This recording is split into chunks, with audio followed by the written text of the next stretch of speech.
live on the Coach Brew podcast. Very special guest tonight. You see him, I say tonight, you could be listening to this on your drive into work at 8 in the morning. Anyway, we're recording this at night.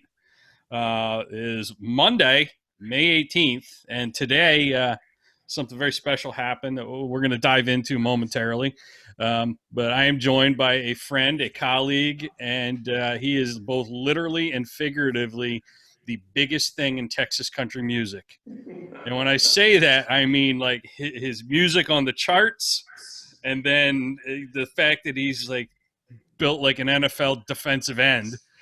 He's like 6'3", 6'8" with the hat, 265. Right. Specimen. He is a specimen, folks. So we got Cooper Wade with us. Cooper, say hello to everybody. Great to have you here. What's going on, everybody? Thanks for tuning in. Thanks for having me, Coach Brew. I appreciate it. Hey, I even grew a beard in your honor, sir. Man, I love it, dude. I love it. I mean, I'm not gay or anything, but you can turn me. I appreciate that. That's the nicest thing anyone, male or female, or any of the 57 other genders has said to me in months. So that's thank you. There's only 57 genders today? Man, we lost a few. We'll figure tomorrow that number might be different. But I have you on here for a very specific reason besides your awesomeness, and that is because you got a new video that just came out today. We have a brand new music video that just came out today, and we're really, really excited about it. It's a great tune. It's a fun video. So everybody needs to go to our YouTube channel and check it out. Yeah, and before we jump into all of this, I want to encourage everyone to go to cooperwade.com. You can find all of his contact information with all of his social media, Instagram, Twitter, YouTube. His discography, I believe, is the technical term. We're trying to get, like make people think we're educated. Well, hey, the part of Texas that you're in, like this is like highfalutin, highbrow, intelligent people. So I'm in Houston, so yeah, we've got a mixture of everything. It's not just optics, but go kind to of Cooper a cultural Wade melting pot and check out his music. It's awesome. His tour dates are there, and I promise you, people, artists will begin touring again soon. Man, we've got shows booked for this month, May 23rd, 24th, 29th, 30th. I'm just praying that they still happen because it's been a long time since we played. So that's as good a starting point as anywhere, my friend. Let's talk a little bit about that, the kind of the Corona Chronicles for an artist. You're a country music artist, and you guys are the ultimate entrepreneurs.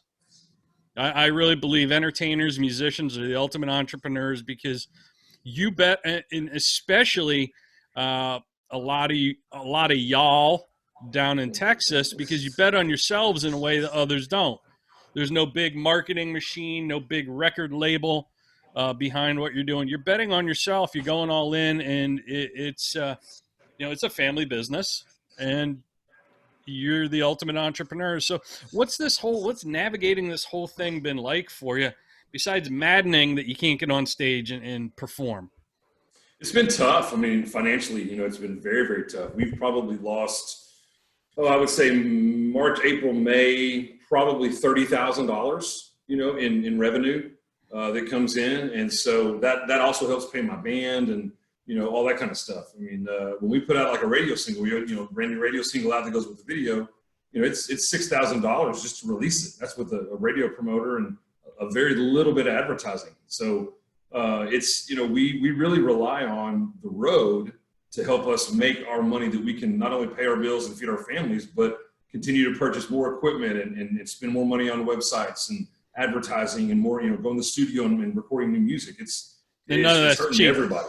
Yeah, none of that's cheap, especially studio time, right?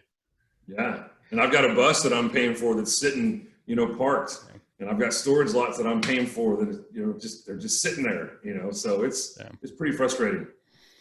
So I think a lot of people. I've talked about this, in my articles, also on this podcast. A lot of people don't realize, times have changed. And, we're talking about this whole Corona thing and quarantine. And the word new normal is being batted around way more than I want to hear. I'm Sure. ready to go back to the old normal. But Right. there is a new normal in music in that you don't just release an album and make your money on CDs or cassettes, or I'm pretty old, so 8-track tapes, LPs, vinyl, Right. whatever. You know, you don't make your money on that, because tell everyone what you get paid per stream and what you get paid per iTunes download, just so they understand exactly how important it is for you to tour and to be able to tour. Streaming, I haven't had a math class since my sophomore year of high school, John. So forgive me if I'm not up to speed on that. But I don't know how many decimal points there are that will represent how little we get paid on streaming.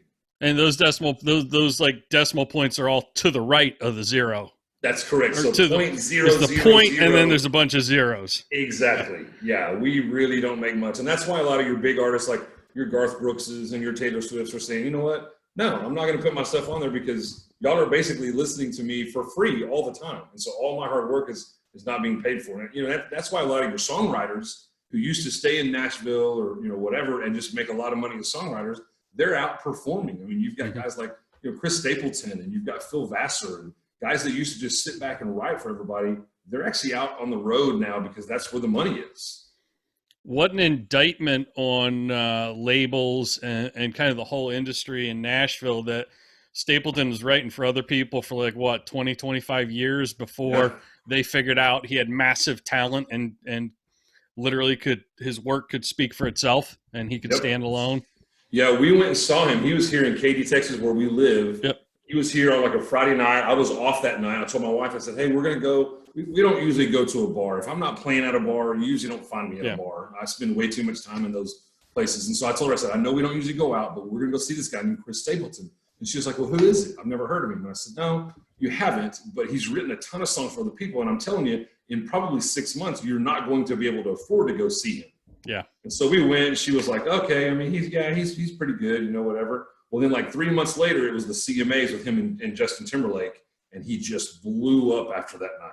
And he won like everything, didn't he? he? Yeah, he killed it. And the guy's uber talented, incredible songwriter. I mean, deserves every bit of success that he's getting.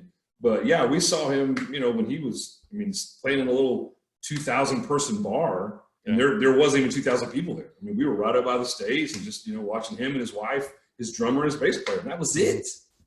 And and then to see him, on CMAs 3 months later, and my wife's like, "Oh my gosh, that's the guy I told you about." So yeah, it's hard, to make money as a songwriter, anymore. And that's why Kenny Chesney has always toured, about 9 months out of the year, because that's where he makes bank big time. And obviously we don't make that kind of money, but that's the only place we can really make consistent income, and selling CDs and selling, shirts and hats and all that is at the live shows. And other than that, it's been pretty tough. It's almost like, streams and downloads are almost, I hate to use the term loss leader, but it's really almost like outbound marketing for you. It's an advertisement to get people to fall in love with your music and want to see you live, go to a show, buy a ticket, get some merch, and meet you. Right? Yep.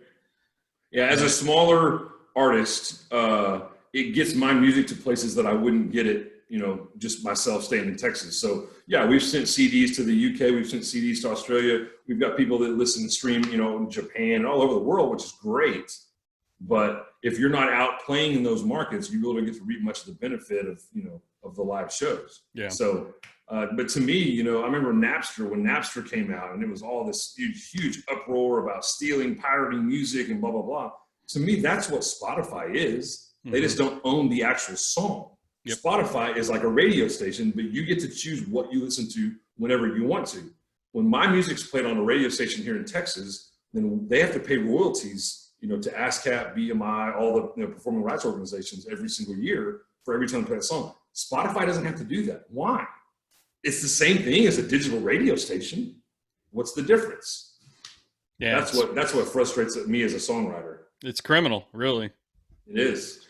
So, that's kind of like the economics of it for everybody who wasn't familiar with that. So now you understand why I said, the artists are the ultimate entrepreneurs. They bet on themselves, and, there's an outlay of cash and, some significant expenses. and then everything, the brakes got pumped on this whole quarantine and shutdown of just about everything. So Yeah. excited to put that behind us.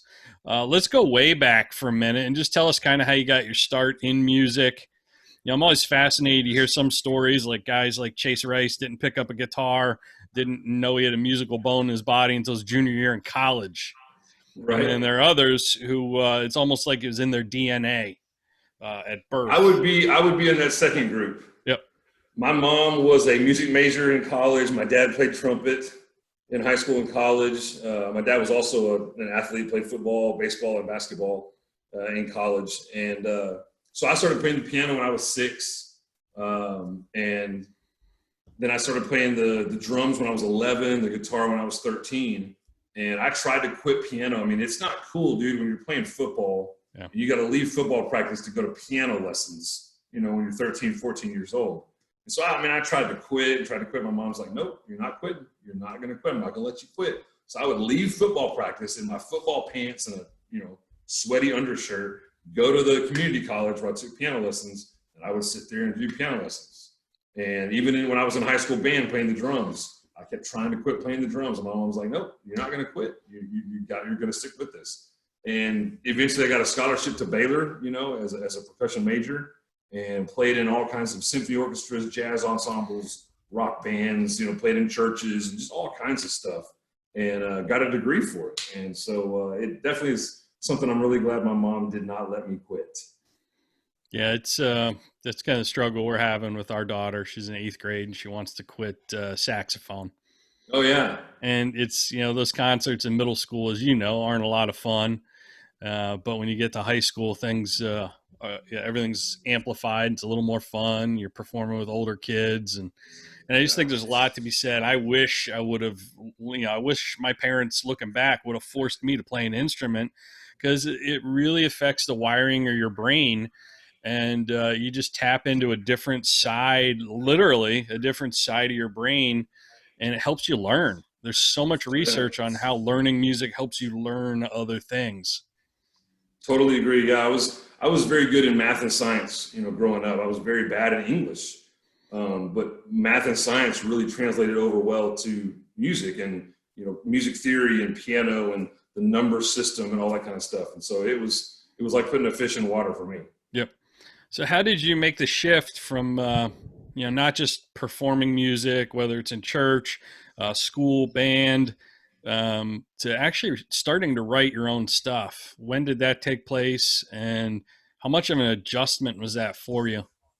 Because it seems like it's a natural evolution. Everybody goes from playing someone else's stuff or sheet music in a band to eventually you write your own stuff. And what's that transition like? Yeah, it was interesting for me. I didn't really start writing my own stuff until I got to college. I didn't make great grades in English as far as like writing my thoughts down and writing papers. And I wasn't really in touch with feelings and emotion and all that. I was just a kid. I was a boy, I was a typical Texas boy. I wanted to play football all the time, and I'm going to go eat at Taco Bell and just hang out with my buddies and, go to the lake and, all that kind of stuff. That's what I wanted to do. And so once I got to college and started really getting into music more is when I realized, man, there's a lot of stuff that there's a lot of emotion that you feel, and to me, one of the most ultimate compliments is for somebody to say, that song that you wrote is exactly how I feel, and there's a lot of people that can't express those emotions in those words, but we try to do it as a songwriter for them. And so some of the songs that I've written are not from my own experience. I've written from other people's experiences. Yep. So that's, to me, that's, it's harder to do that. It's easy to sit down and write from my own experiences. But it wasn't until college that I really started to try to get in touch with that and try to verbalize and put on paper things that I was feeling and things that I was talking, thinking about and going through and all that. So, and I still don't think I'm a great songwriter. I think I'm a good songwriter. I'm a decent songwriter. But it's like anything. You got to sit down and hone your craft, and you've got to spend time doing it. And I get so bogged down being a husband and a dad and touring and trying to run my website and selling merchandise and, all this other stuff. It's like, how many hours in the day do I have to sit down and write, and be disciplined enough to really put the craft, into it to write. It's hard. There's songs that I've written, like one of our songs, Don't Flirt with a Texas Man. That song probably wrote itself in like 20 minutes. I mean, boom, done. Don't Walk Away. That song wrote itself in about 30 minutes, just did. And I've got other songs that I've started 3 years ago that I still can't fix. I can't finish them. They're just not there. And so it's frustrating. It's really frustrating. What I find really interesting is and I think this is the power of storytelling, but being a songwriter and performing music, when people hear the lyrics and they gave you that feedback, like you said, like, it was like what you wrote and what you just performed is exactly how I feel. I mean, that's like a superpower. Oh, huge. Because you're able to kind of step into, with your music and your lyrics, you're stepping into someone else's mind. I don't think people realize just how powerful that is. And totally agree.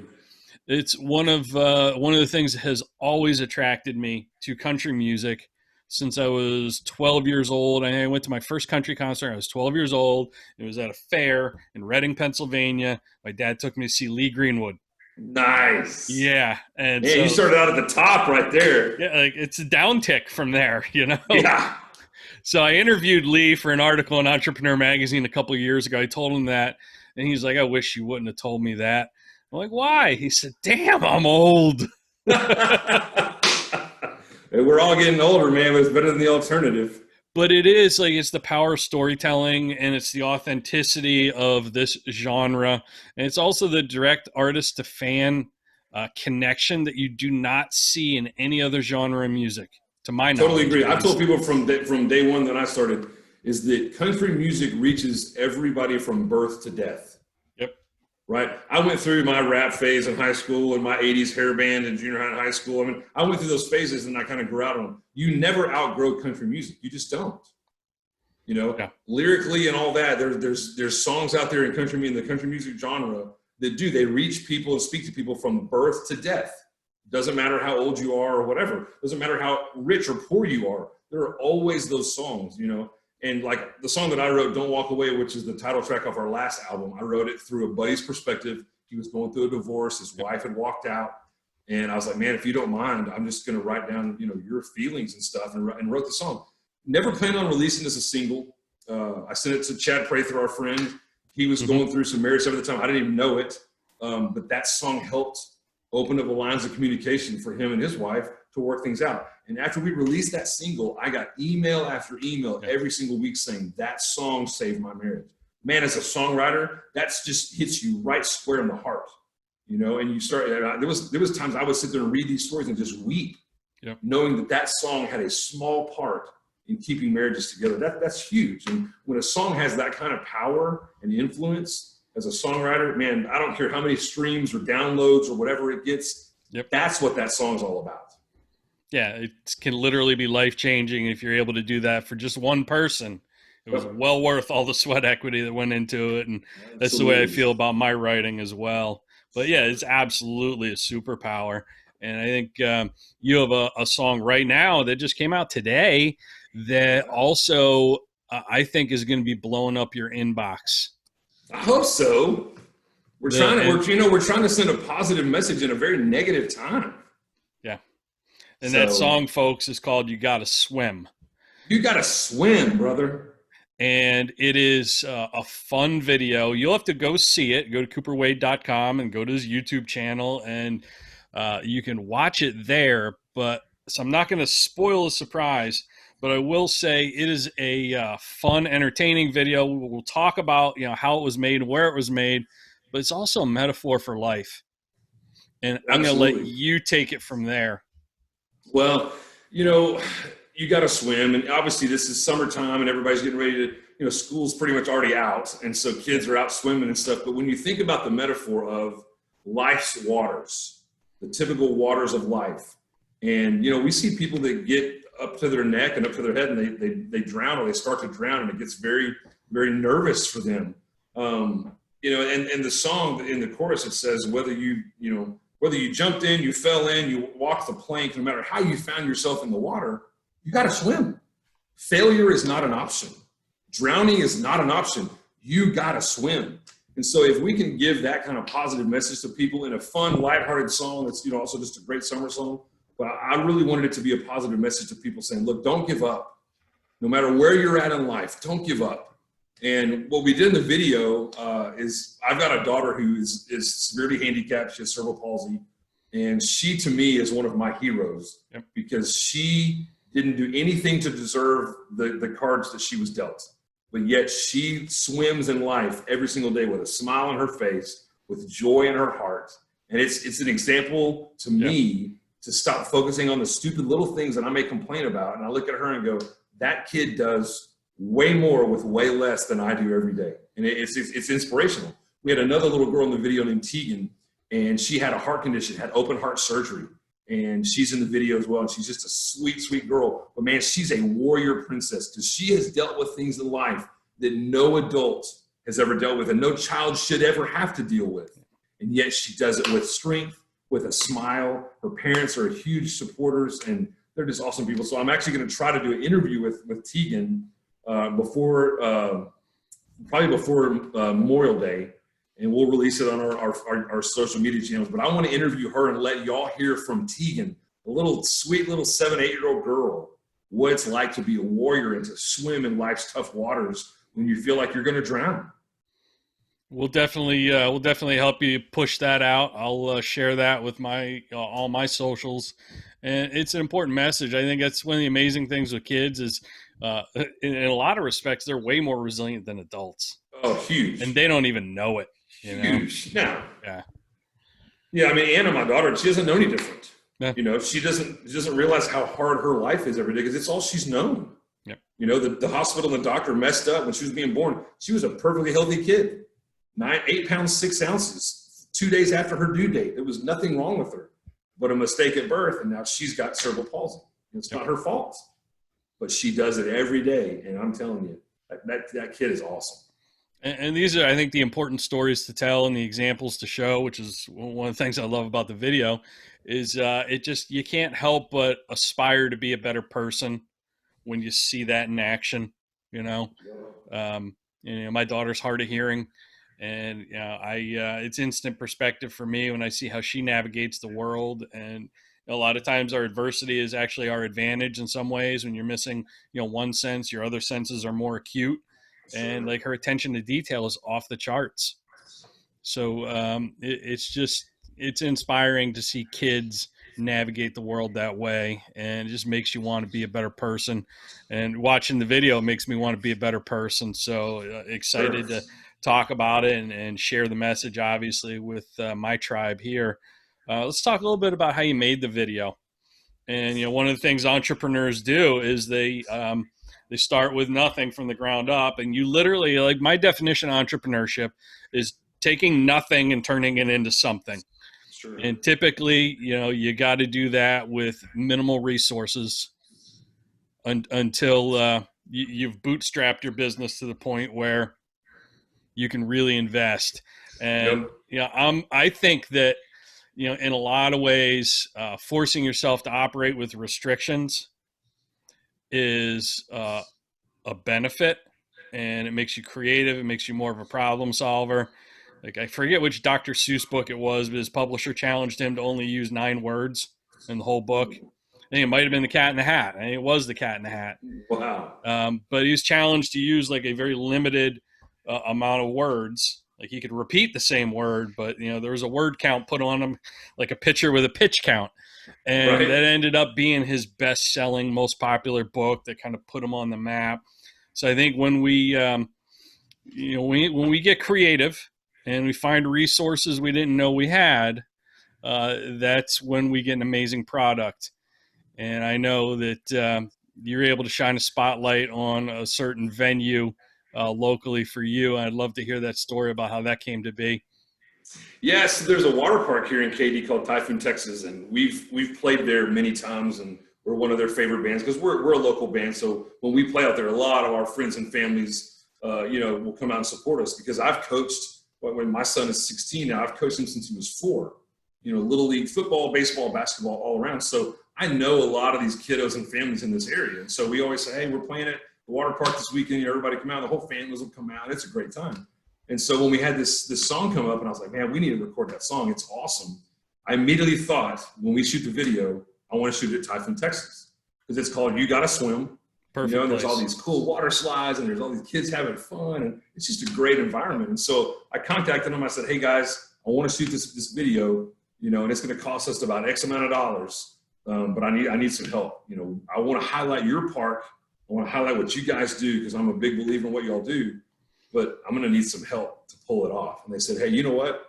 If we can use the video for our advertising and stuff, we'll pay for the video. And I was like, you've got to be kidding me. Things happen So for a they reason, did. brother. Yeah. I mean, that's just, and when you find partnerships, I mean, I got, Cinch is one of my sponsors. They don't give me money, but I contacted them when I was first starting and said, look, this is who I am. This is what I do. I buy your shirts and I buy your jeans. And if you could give me some of those for free every year, that would save me money from having to spend on stuff. And I will advertise and promote and market for you all over the place. Yep. How many clothing companies are advertising in bars right now? And they said, none. I said, no, you could be the first one and I'll help you do that. I went to, American Hats, same thing. Went to them and said, hey, I'm not asking for money, but if you could give me a couple of hats a year, that would save me a lot of money spending on, on hats. And so, Ariat Boots, Martin Guitars. I mean, I could go down the list of sponsors that have said, hey, you know what? We're not going to give you money, but we'll give you free product. And hey, that saves me money in the long run anyway. So huge thank you and shout out to Typhoon, Texas for making this video possible, making it happen. Like I said, it's a fantastic venue. Love the staff there. And so we did a live show that day. We did a free concert and we shot the video while we were out there. And it just turned out awesome. And I ask you to share that story because I think there's a lesson in there for everyone listening, regardless of what industry you work in, regardless of your occupation. That's just tapping into local potential partnerships in your community. It could be a fellow business owner. One of the industries I'm so impressed with is the craft beer industry, because they all pull for each other. You would think they'd be competitors, but up here, we've got like 50 craft breweries within, a 60-mile radius. And they all show up for each other's new product launches. They all promote each other's stuff. And it's really a rising tide raises all ships, and if you're able to collaborate with another organization, whether it's in your industry or just in your community where there's a synergy, and this is an obvious synergy for both of you, it's a win-win. It's brilliant. And sure.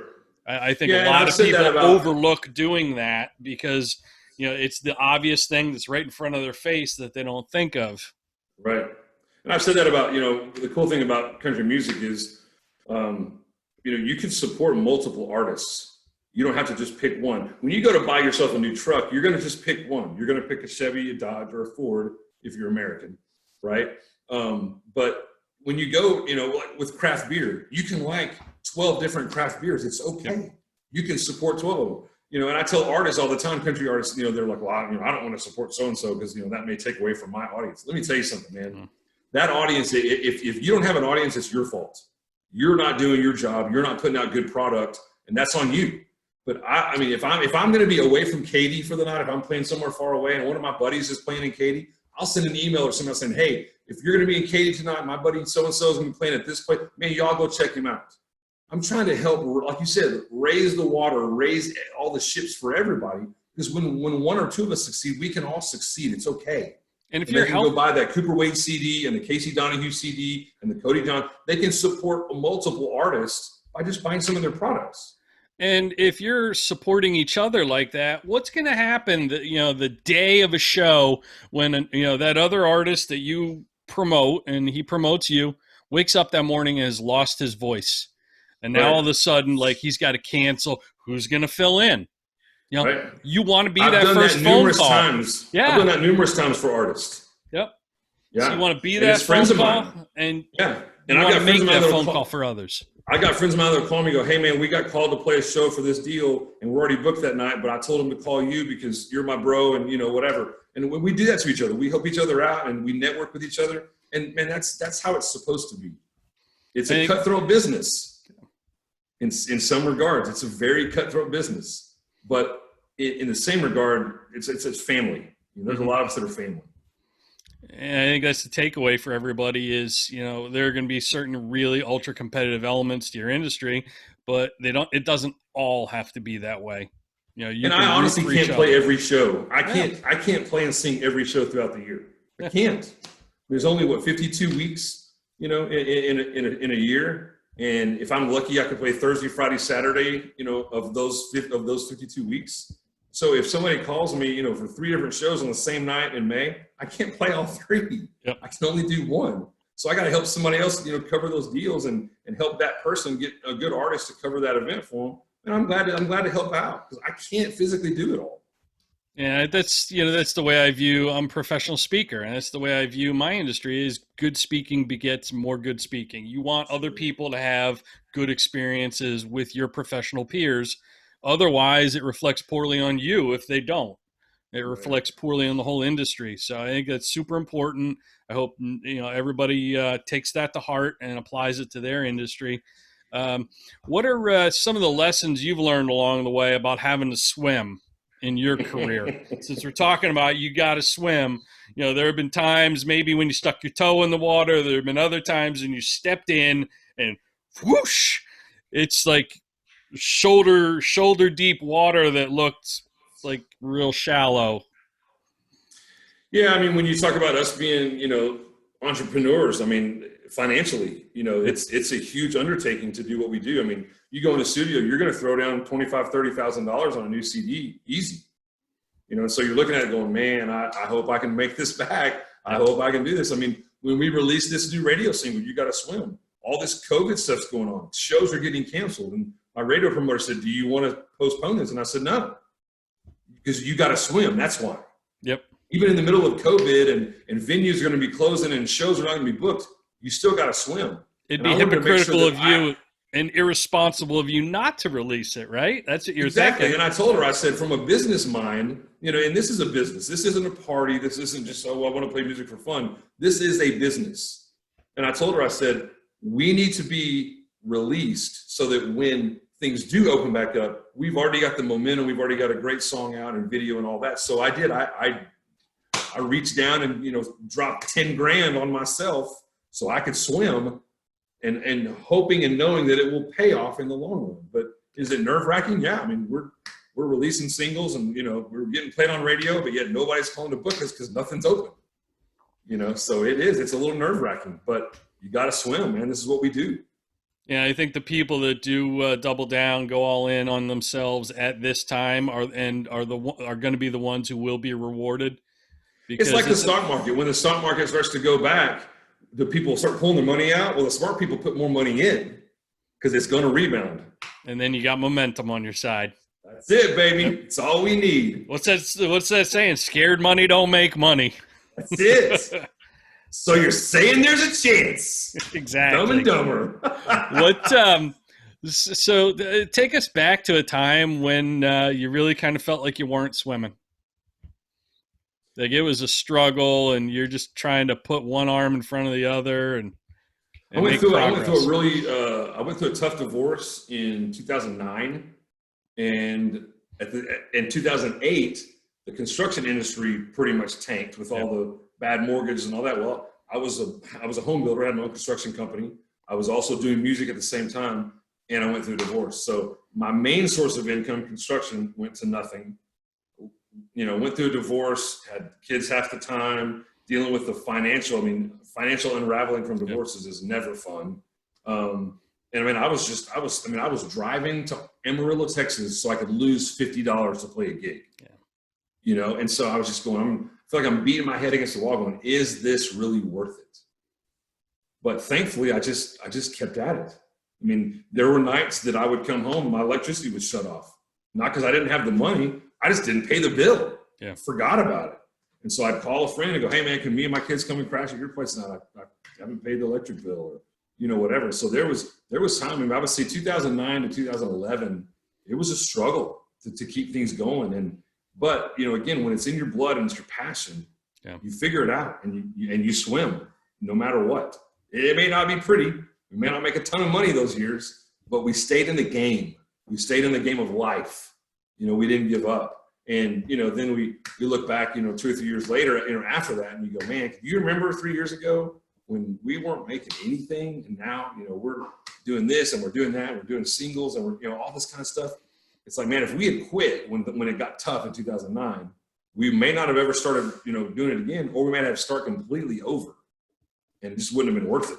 I mean, my kids can tell you about times when I was a single dad and I'm driving to venues all across Houston with my kids in the back seat watching the Disney movie while daddy goes into a bar and almost begs a bar owner to give us a shot to play there. My kids can tell you that story because it's real. Yeah. It happened, but through hard work and perseverance and all that, eventually it pays off. And that's, I think it's key to anything, is just staying in the game.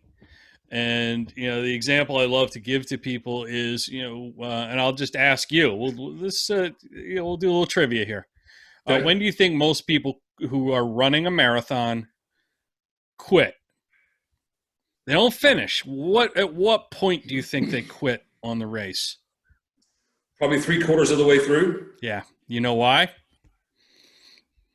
Because they can't see the finish line. You're not going to quit at mile 24 or 25 because you can see the finish line from there. But you've gone pretty far, you're tired, you're emotionally and physically fatigued, and you can't see the goal. And I think it's like that with a lot of things. People who quit on themselves in the music industry, people who just say, this small business owner thing isn't for me. They're so close to making it, but they just didn't stay the course, Yeah, and I think it's important, especially as a musician, that you do set goals. Like I said, I'm a small business owner. This is what I am. My business is entertainment and music, and that's a product that I put out and a product that I sell. And so I've got to set goals for myself, long-term goals and also yearly short-term goals. And if you'll do that, maybe your goal is, hey, I want to be able to make, $1,000, playing a full band show. Well, once you get to that goal, then okay, now my goal is $2,500. And then my goal is $4,000. And then you got to set those kind of goals. But along with that goes, well, I've got to put out new music, and I've got to put out singles, and I've got to do music videos, and I've got to make up T-shirts and hats, and I've got to get to places. And there's still times that I play events and I lose money because it's a business decision. It's an investment long-term going, if I play it now, in 2 years when they call back, they'll be paying me, And so you've got to set those goals and all those kinds of things. Everybody says, well, what's your goal? Well, my goal is to be the next Brad Paisley. Okay, hold on, dude. How are you going to get there? Because it takes years to get there. And when I first started, that was my goal. I wanted to be the next Brad Paisley. But then I saw the amount of time that Brad's gone from his wife and his kids, and I saw the road it took to get there, and I decided, you know what? That sacrifice is not worth it to me. It's not to me. To some people it is, and I don't fault them for that. Man, go and do your thing. Yep. God called me to be a dad and a husband first, and I fully believe that. And so I didn't want to miss out on my kids growing up to be 18, because once they get to 18, they go to college. I can't make up any of that time. There's no amount of money that'll make up that time of watching them grow up and being the dad in their life and all that. So I decided, you know what? I'll play around Texas and a little bit Louisiana, Oklahoma, New Mexico, that kind of thing. But I'm going to pretty much stay regional because I don't want to miss my kids growing up. And that was important to me. The reality of it is your kids don't care that you're not, a world famous musician. My kids don't care that I'm not, a world famous author. They care that you're there, and, I had that same feeling for a long time. And, my first book that was a bestseller, when it hit the bestseller chart, my wife got home from work. We're sitting down to dinner with our kids, and she's like, "Oh, how was your day?" I said, "I have some pretty good news. I have some pretty big news. My book hit #1 new release and international bestseller." And she's like, "Oh, that's great." And as we're having this conversation, my daughter just looks at me and points and said, "Yeah, could you pass the potatoes?" Right. I'm like, really? She's just happy I'm there for dinner. They don't care how many albums you sell or how many books I sell. They care that you were there. You went to their game. You coached their little league. And I think people need to look at the toll that some of that travel takes on them and their families. It's not healthy. Yeah, that's to have the right goals and really. And we've been fortunate to get to play we get to play fairs and rodeos and festivals. And so when my kids will come, they'll say, hey, here's some free, rides for your kids to go ride. Well, they think that's the coolest thing in the world. Like that my dad's a rock star because I get to go ride the carnival rides for free. And I'm going, man, if you only knew. But to them, that's it. And that's what they remember. They don't remember when I got to go and open for David Allen Coe or go play with Easton Corbin at the House of Blues in Houston on his first tour. They don't remember that stuff. They remember that time that we got to go to this water park and they got in for free because their dad's a rock star. That makes it for me. I'm cool with that. Yeah. So in your travels, you had mentioned a couple other artists. I've seen David Allen. I've seen Easton was up here last summer. I saw him.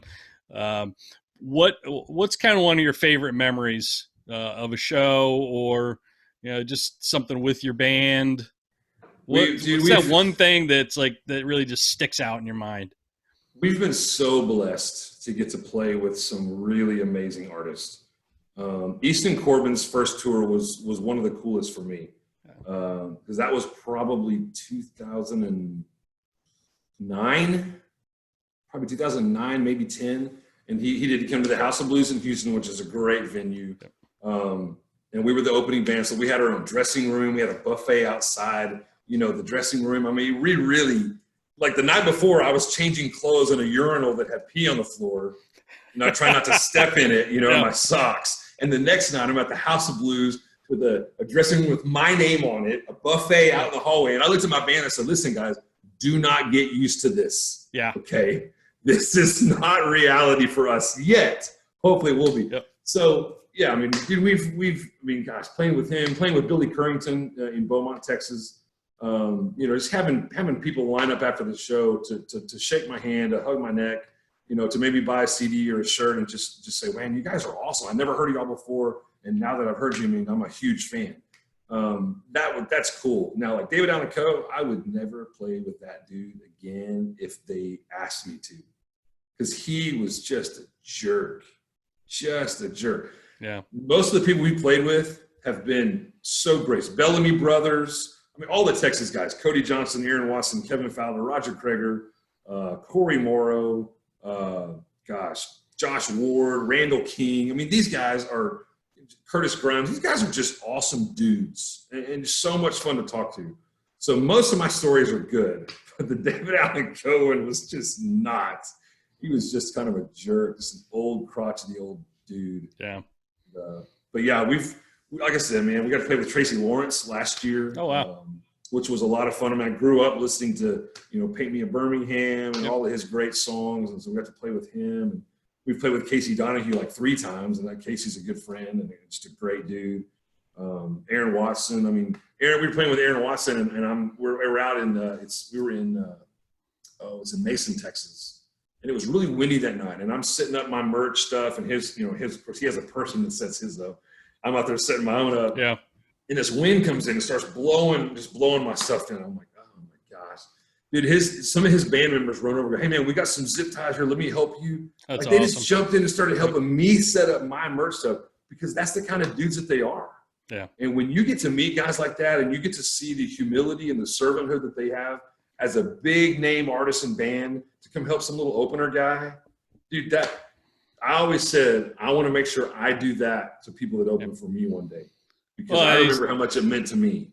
There's no small coincidence that, number one, they're all grounded in faith, every single one of them. And number two, they're just a great team, Oh, my gosh. It is a great team, top to bottom, all those guys. Yep. What's kind of the craziest thing that you've experienced? We talked a little bit about the ups and downs. You've had a long, healthy career. What's been just kind of the craziest thing out of left field that's hit you? Or just like something unexpected and how you navigated that, how you swam in those waters? Oh man, we've honestly been blessed. And I would say because I'm not a 22-year-old guy, I'm pretty well versed, in business and things that happen. So, not a lot surprises me, thankfully. Yeah. Again, I treat this very much like a business. And I always know going into it that, hey, we may make a lot of money here, we may lose a lot of here, so it's got to have to balance out. Yep. I would say the craziest thing was when I had to file taxes one year, And I was doing my own taxes because I didn't have a whole lot. So I was, keeping it all on TurboTax and the whole deal. And I turned it in, and I didn't have a whole lot of income that year because I had so many expenses to offset. Yeah. Man, a bus is expensive, and new CDs are expensive, and guitar strings and equipment and speakers, that all adds up. Yeah. And so you look back and go, man, I made 60 grand this year. Like, yeah, but how much did you actually make? And you're like, well, I actually lost $2,000. It's like, well, what in the world? Because it's all so expensive. And so I sent this thing in, sent my income tax in, and I was like, man, I'm pretty much break even. I didn't owe anything, but I'm not getting anything back. It's all good. As long as I'm not going to pay, I'm fine. I get audited for that year and the year before. Yeah. And they're like, you owe like $14,000. And I mean, dude, as a up and coming artist, to get that whammied on you, I was like, dude, there's no way. So I fought it, and I was like, hey, you show me where I owe this much money, I will gladly pay it. But here's my books. I didn't make that much money. How did that turn out, if you don't mind me asking? Because I know, like the feds, when they investigate, they'll spend $114,000 to prove themselves right and find 14. So basically, with the IRS, you are guilty until proven innocent. If they say you owe 14 grand, you owe it until you can prove that you don't. And so my wife now, we were just dating at the time, and she's really organized with spreadsheets and all that. So she really came in and helped me put all this on paper. And we walked in to meet with the IRS, and it was an African-American lady. And it's a running joke that African-American ladies love me. I don't know why, what it is, but we walked in, and my wife looked at me and she goes, "You are the luckiest son of a gun I've ever known." And I just kind of winked at her and smiled. So in no time, I had that lady eating out of my hand. "Oh, you play music?" "Yes, ma'am, I play music." I got a CD right here in my bag. "Let me just give you one of my CDs so you can check this out." When we just started discoursing, talking, and next thing I knew, that 14 grand got whittled down to 1,400. Awesome. Now, I was still pissed because I didn't feel like I owed 1,400. Yep.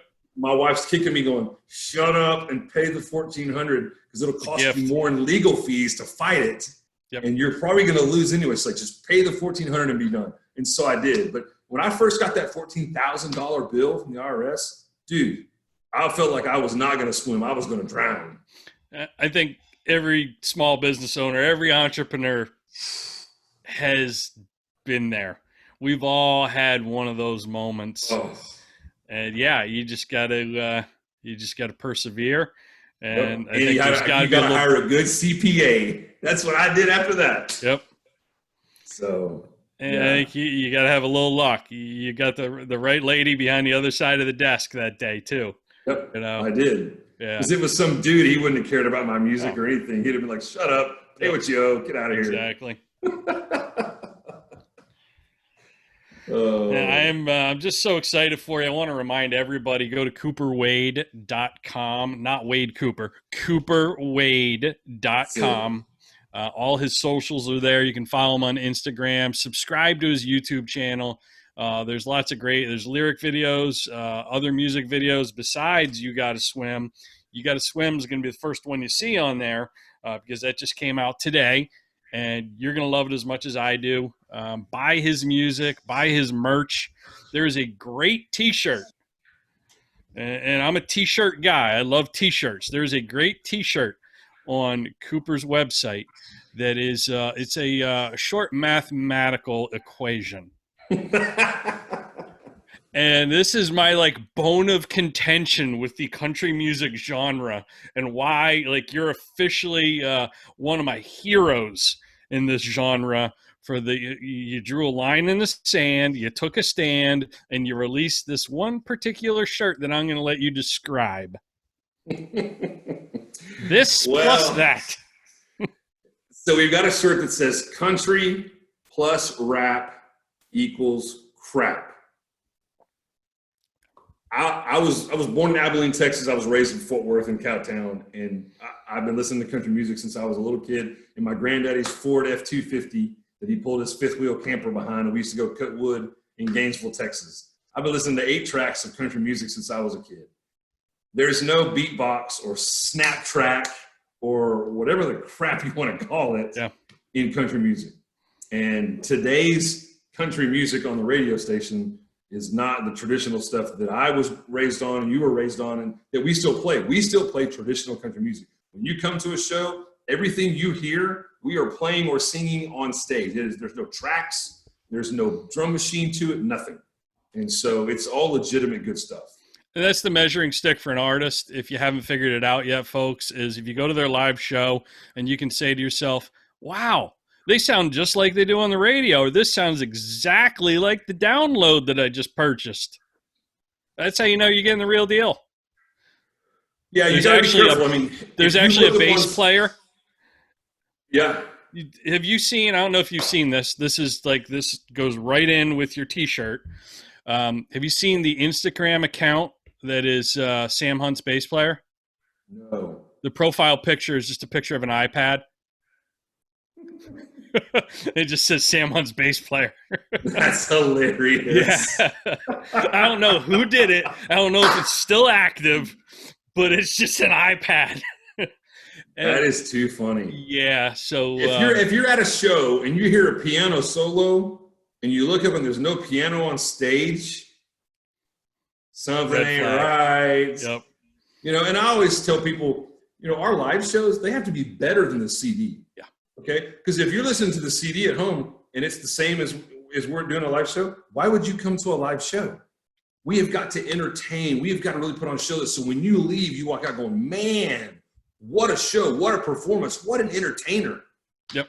And your shows are high energy. Why would you come to a live show? Yeah. Makes no sense. And we've all been to those concerts where we walk away going, man, they sound a whole lot better on their CD. Yep. That's rough because there's certain things you can't replicate live. Yeah. You know, you got to do it. So it's always fun for us to play live shows. Yeah, I'm high energy, man. I'm all over the stage. Sometimes I'll end up getting on top of the bar, singing from on top of the bar. I was influenced by Garth Brooks growing up, you know, climbing ladders and doing all kinds of crazy stuff. Man, I love doing that. My problem is I'm 6'3", 265 pounds. So there's certain things that won't hold me. Yep. There was a bar here in Cyprus that we used to play. And I got up on top of this guy's bar. And he had a nice, long granite top bar. It's beautiful. And I got up on top there and he comes over and he's like scared to death because he thought I was going to crack his bar top. Yep. And so when the show got done, he goes, listen, man, he goes, I love the fact that you move all over the place and get the crowd involved. He goes, you scared the hell out of me when you got up on top of my granite bar. So the next time we played there, I walked over and he goes, come here, let me show you something. He had taken the spot where I got up at the bar and he had put in 4x4 posts underneath the granite edge right there. He goes, if you're going to get up on the bar tonight, this is where I made hilarious. For you. Yeah, he made a spot for me, just for me, to get up on that bar. And you bet I got up on there that night. And we had a great time. And there's pictures of two of the beer buckets. We had put rubbing alcohol in them and we had lit them on fire.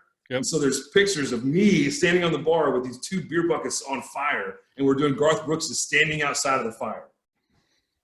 It was awesome. That's great. And I didn't break the bar.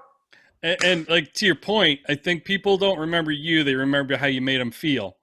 Absolutely. And that's why, you know, when you have a high energy show, you have a show that's, you know, family friendly, like it just, there's a certain feeling there that you can't get any other way. You have to go see it live. And, you know, I think it's very similar with comedy. You can watch, you know, like something on the Comedy Channel, but when you go see stand up live, it is a whole other level. It's just certain things just don't translate quite as well that aren't live. And you play off of the audience's participation and their reaction as well. I mean, like I said, you and our buddy Chad Prather, when Chad and I do shows together, it's a lot more comedy and that kind of thing. And I play off of him, but dude, we play a lot with the audience, and it's so much fun. Absolutely. So, what advice do you have? I always love to ask people, you know, what advice do you have for like an up and comer? And I don't necessarily mean an up and comer musician, but just someone who's taken that entrepreneurial journey and there are a few steps, there are a few miles behind you down this path. I would say, number one, invest in yourself. And that's going to look differently for different people. Obviously, you know, a musician, you're going to invest in, you know, instruments and equipment and things like that. I mean, we all have to do it. But not only that, but just invest in yourself as far as how you run your business and how you think about growth and those kinds of things. I would say the first, I mean, depending on how their journey goes, the first 3 or 4 years of being an up-and-coming artist, you're not going to make a lot of money. Yeah. And if you do, you better reinvest it, because the more you reinvest it, the more you're building for what's going to be in the future. So if you can work, there's a lot of artists that are, waiters during the day, or, they do construction work, or plumbers, or they do whatever during the day just to help pay bills. If you can really take your money proceeds from your music business and reinvest that in things, you're going to see a lot more success down the road. If you think, man, I'm high on the hog, we made $800 tonight, I'm going to go blow it on Jägermeister and, whatever, dude, it's going to be a short road for you. It really is. Because it's people say, it's like sprinting a marathon. Mm-hmm. Basically, you never give up. You never. I mean, my wife will tell you, there's a lot of holidays where holidays are not normal for us because I'm playing. New Year's playing, Valentine's Day playing, St. Patrick's Day playing. Easter's probably the only holiday that I really don't book much on Easter weekend because the crowds haven't ever been really good. Memorial Day playing, 4th of July playing, Labor Day playing. Halloween playing, Thanksgiving playing, Christmas playing. I mean, the big holidays you just don't get. So if you recognize that up front and realize, hey, this is how it's going to be, and if you're dating somebody, you got to let them know straight up, hey, this is my life. My wife will tell you, when we got married, I was like, look, this is what I was doing before I met you. I'm not going to stop. This is part of who I am and what I do. And she was supportive, to say, okay, I get it. I know what I'm getting myself into. Now that we're married, she doesn't come to the shows. She's like, I already got the ring. I'm done. Been there, done that. Yeah, I've seen him live once. Right. I hear him sing in the shower. Right. But I mean, she works a full-time job. When I'm not here, she's taking care of all 4 of the kids. So, it's not like I'm just out, having fun and working, and she's just sitting at home doing nothing. She's still working, man. It takes an army to deal with, 4 teenagers, and you got one that's a special needs child. I mean, it's a lot of work. And so her work at home allows me to go out and do what I love to do and what I'm passionate about doing. Yeah, I think that's you need. I think you're both fortunate that she met you when you're already a musician. Like I've always said, like I'd probably be divorced if my wife met me, and before I started coaching. When I was a college lacrosse coach, like she didn't know anything else. She just knew that was the lifestyle, that was the travel, like the hours are crazy. And she just knew what she was getting herself into. Your wife knew what she was getting herself into. Yep. And there's so much to be said for marrying well and having someone who, they understand your business model and where you need to be and when you need to be there. And they don't resent that. They appreciate it. Sure. Yeah. Yep, it's a team effort. Excellent. I appreciate you making time for us. I want to give you an opportunity to plug whatever you want to plug, whether it's one of your sponsors, obviously the new video, You Got to Swim, which is out today. Go to cooperwade.com, check it out. What else you got going on? You get your hands on all kinds of stuff. Yeah, just follow us on social media. Be part of what we do. I hope that I'm way more than just some country guy that writes songs. I really want to try to influence people and be a positive light in a dark world sometimes. So yeah, just jump on our social media pages. Usually it's Cooper Wade Music, whether it's Twitter, Facebook, YouTube, whatever, Instagram. Cooper Wade Music is usually our channel. So just jump on. You'll find some political stuff. You'll find some, COVID stuff. You'll find some just funny stuff. You'll see stuff about me and my kids. And then there's also music, because that's part of who I am. It's not all that I am, but it's part of who I am. But yeah, our YouTube channel, Cooper Wade Music, subscribe to it. We put a lot of videos on it. Some of them are professionally done. Some of them are just me at the piano here in my music room, or, me and my kids, or just whatever. So I am just like everybody else. I am a husband and a dad, and I'm trying to pay bills. And, I just happen to do this cool job that sometimes I get to be on stage with these cool lights, and I get to travel and do fun stuff. Otherwise, dude, most of the time, I'm just a normal guy. When I was single, I would have girls come up, oh, I love you. I'm like, no, listen here, sweetie. You love the guy that's on stage, okay? And that's me about 8 hours out of a whole week. I'm that guy like 8 hours. The rest of the time, I leave my dirty socks on the floor. I leave dirty dishes in the sink. Sometimes I don't put the lid down, okay? I mean, all this is who I am, okay? That's not who I am. So on my social media, you're going to see who I am. I am not perfect. I don't have all the answers. I don't have it all figured out. But man, come along for the ride because it's a lot of fun. So come join us. I'm a little biased. You know, we connected via Twitter.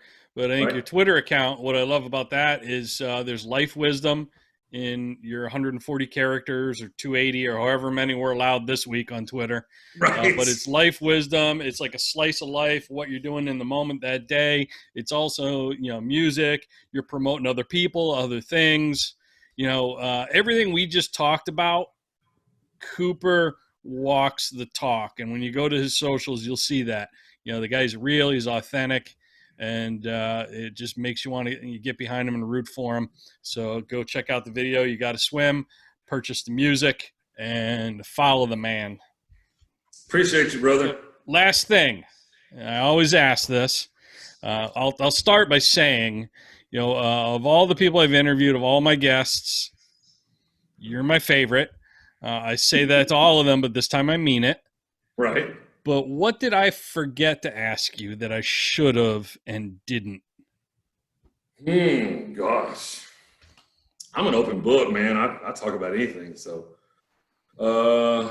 anything you wanted me to ask that you wish I would have said so you could have answered a certain way or a certain thing? I don't think so, man. I think you pretty much knocked it out of the park. Okay. So since you didn't really have a question, I'll leave it at this. Besides being strikingly handsome and having rugged good looks and a gorgeous beard, the other thing that we both have in common, folks, is he's got a male black lab and a female yellow lab. I have a male black lab and a female yellow lab. So there's that. That's we didn't right. talk about our dogs. Talked about that before we started recording. But we didn't realize we were actually brothers separated at birth. Did we just become best friends or what? We did. Let's go do karate in the garage. If I told you you're incredibly handsome, man, John, I just want to throw that out there. You know, the beard. I know your wife doesn't like your beard. My wife doesn't really like my beard. So we were just meant to be. Yeah, we are kindred spirits, folks. So check out Cooper and enjoy the video. It is a metaphor for life. I think you're going to love it, folks. Cooper, thanks for coming on, man. Thanks, Coach Brew. Thanks, everybody, for tuning in. Y'all have a great day. God bless, and we'll see you soon. CooperWade.com.